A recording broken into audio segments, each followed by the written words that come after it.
Good afternoon. Today I'm going to share a poem with you I wrote a few years back. This one's called The Spoiled Mare. It's actually based on a true account dealing with a client and her horse quite a few years ago. It's called The Spoiled Mare. That red-dun mare was smart enough to read her. She had it figured out. 50 feet from the barn, she would turn around and head back in a big pout. For the cowgirl, that just didn't work. Her cows would scatter far away. If the mare wouldn't leave the barn, there was no way to gather a lost stray. She had heard I fixed problems with horses, but like most, had it turned around a bit. You see, the issue isn't usually with just the horse, but the cowboy or girl that rides it. I asked if she would demonstrate in the round pen that the mare wasn't a bronc. Instead of having to pull leather to hang on, I'd rather use a horn to just honk. She stepped quick to the saddle, mounting, rudely digging her spurs in deep. The mare had been fairly calm, but now, eyes wide open, she wasn't asleep. Spins, wild circles, and stops from a dead run stirred up billows of swirling dust. Looking into the mare's past, I could feel my temperature rising in total disgust. I put a stop to the show. Pull your saddle and put her in that pen. Give me a few days to evaluate her, and I'll let you know what I think then. In my mind, I knew if I was a horse, I would be acting just like that spoiled mare. If in going to gather a stray, they would spit, spur, and haw, riding off my last hair. The next day I saddled the mare, and off we went in a casual, slow walk. About 50 feet out, just like the cowgirl said, she went into that sultry balk. I tried a rein and a bit of spur to redirect her, but was quick to conclude to engage her in a fight would just make her that much more surly and rude. I could see the history of many hard rides etched deep into her wounded soul. She was just trying to save herself from the hurt and the pain that had taken its toll.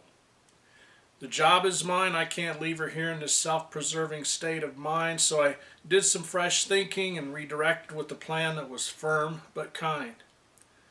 And as she would turn to the barn, I would go with her, adding energy, circling in. Instead of going back home, we would come back around in a full circle again. With the pressure off, I would cue her to move away with the cordial request, not fighting her denial, just adding fire to her wearying, self-preserving quest. Slowly she began to think through the results of her insistent way versus mine. What I requested of her was easier, trying to save her own life, the real landmine. Several days later, after hours of time and 1,000 circles or so, off we would go in a walk, happy as a lark. She would move out and go.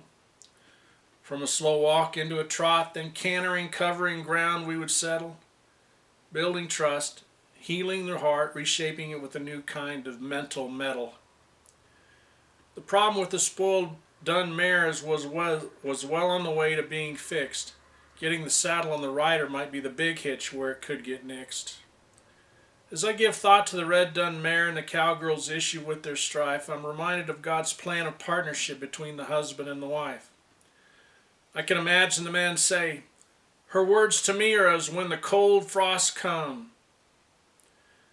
She might chime in, "Of the few brain cells he had, he must have lost some."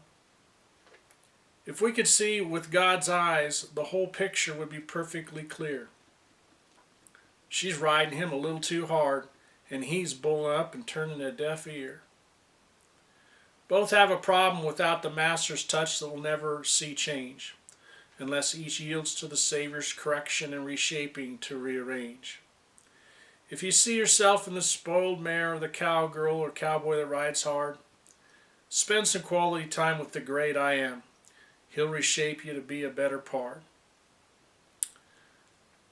God bless, and we'll see you next time.